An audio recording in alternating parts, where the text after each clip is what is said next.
Di sini saya akan menjelaskan sistem akuntansi dan teknologi informasi mengenai sistem akuntansi penggajian dan pengupahan. Perkenalkan, nama saya Jelita Tumorang dengan NIM 2304010015. Yang pertama, saya akan menjelaskan pengertian sistem penggajian dan pengupahan. Sistem akuntansi penggajian merupakan sebuah fungsi, dokumen, catatan, dan sistem pengendalian intel yang digunakan untuk kepentingan harga pokok produk dan penyediaan informasi guna pengawasan biaya tenaga kerja. Sistem penggajian dan pengupahan dalam suatu perusahaan sangat dibutuhkan karena dengan adanya sistem penggajian dan pengupahan ini dapat mengorganisir proses penerimaan atau pemberian gaji dan upah pada setiap orang yang bekerja di dalam suatu perusahaan sehingga dapat memberikan efisiensi dan efektivitas dalam proses penggajian dan pengupahan tersebut. Yang kedua, saya akan menjelaskan penggajian dan pengupahan. Penggajian merupakan suatu sistem yang mengatur tata cara pemberian gaji atau upah kepada segenap karyawan dalam organisasi. Di samping itu, gaji dan upah dikenal pula dengan istilah penghasilan bersih atau juga disebut dengan imbal jasa. Sedangkan pengertian pengupahan merupakan hak yang dimiliki oleh pekerja atau karyawan yang diterima dan dinyatakan dalam bentuk uang sebagai bentuk imbalan dari pengusaha atau pemberi kerja kepada pekerja yang ditetapkan dan dibayarkan menurut suatu perjanjian kerja, kesepakatan, atau peraturan perundang-undangan, termasuk juga tunjangan bagi pekerja dan keluarganya atas suatu pekerjaan atau jasa yang telah atau yang akan dilakukan tersebut. Selanjutnya, di sini ada fungsi-fungsi yang terkait sistem akuntansi penggajian dan pengupahan. Yang pertama, fungsi kepegawaian, kedua, fungsi pencatat waktu, tiga, fungsi pembuat daftar gaji dan upah, empat, fungsi akuntansi, dan yang kelima, fungsi keuangan. Kemudian, catatan akuntansi yang digunakan dalam sistem penggajian dan pengupahan. Satu, jurnal umum. Jurnal umum digunakan untuk mencatat distribusi biaya tenaga kerja dalam tiap departemen di perusahaan. Dua, kartu harga pokok produk. Catatan ini digunakan untuk mencatat upah tenaga kerja langsung yang dikeluarkan untuk pesanan tertentu. Tiga, kartu biaya. Catatan ini dipergunakan untuk mencatat biaya tenaga kerja tidak langsung dan biaya tenaga kerja non-produksi setiap departemen dalam perusahaan. Empat, kartu penghasilan karyawan. Kartu penghasilan karyawan digunakan juga untuk tanda terima gaji dan upah karyawan dengan ditandatangani kartu tersebut oleh karyawan yang bersangkutan. Selanjutnya, terdapat dokumen yang digunakan dalam sistem penggajian dan pengupahan. Yang pertama, dokumen pendukung perubahan gaji dan upah, penyesuaian suku bunga acuan mempengaruhi biaya pinjaman dan keputusan investasi di sektor real. Dokumen ini umumnya dikeluarkan oleh fungsi kepegawaian berupa surat keputusan yang bersangkutan dengan karyawan. Yang kedua, kartu jam hadir. Dokumen ini digunakan oleh fungsi pencatat waktu untuk mencatat jam hadir setiap karyawan di perusahaan. Yang ketiga, kartu jam kerja.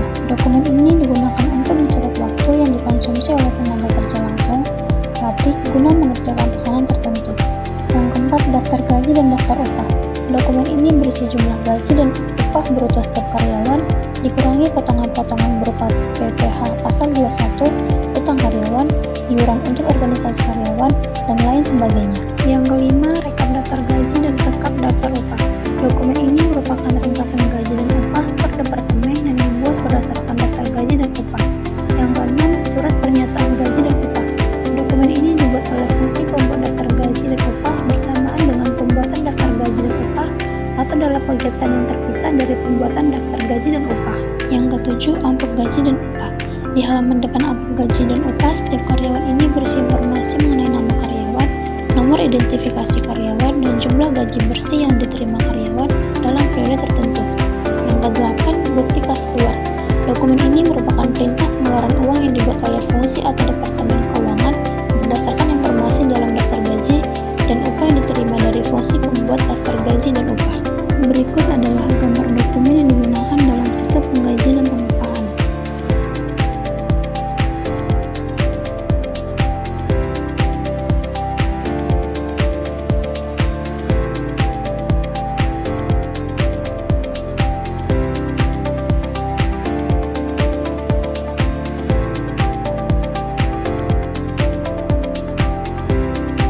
Selanjutnya terdapat gambar bagan alur sistem penggajian.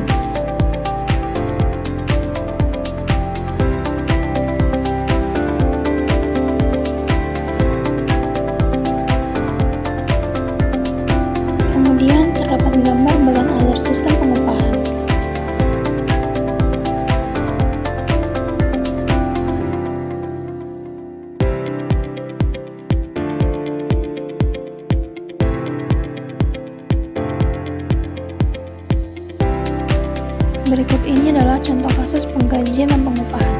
PT Mitra adalah perusahaan manufaktur yang memiliki 3 karyawan. Gaji pokok dan tunjangan karyawan setiap bulannya diatur sebagai berikut. Dari contoh kasus di samping, berikut ini adalah penyelesaiannya. Perhitungan gaji bersih. Gaji bersih dihitung sebagai berikut. Gaji bersih sama dengan gaji pokok ditambah tunjangan transportasi, ditambah tunjangan makan, dikurang pajak, dikurang potongan asuransi.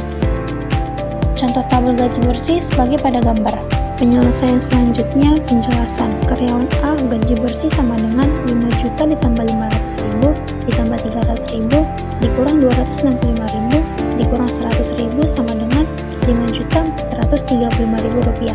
Karyawan B gaji bersih sama dengan 4 juta ditambah 500.000, ditambah 300.000, dikurang 235.000, dikurang 100.000 sama dengan 4.465.000 rupiah. Karyawan C gaji bersih sama dengan 3 juta ditambah 500.000, ditambah 300.000, dikurang 205.000, dikurang 100.000 sama dengan 3.495.000 rupiah. Demikian penjelasan saya mengenai sistem penggajian dan pengupahan. Sekian, terima kasih.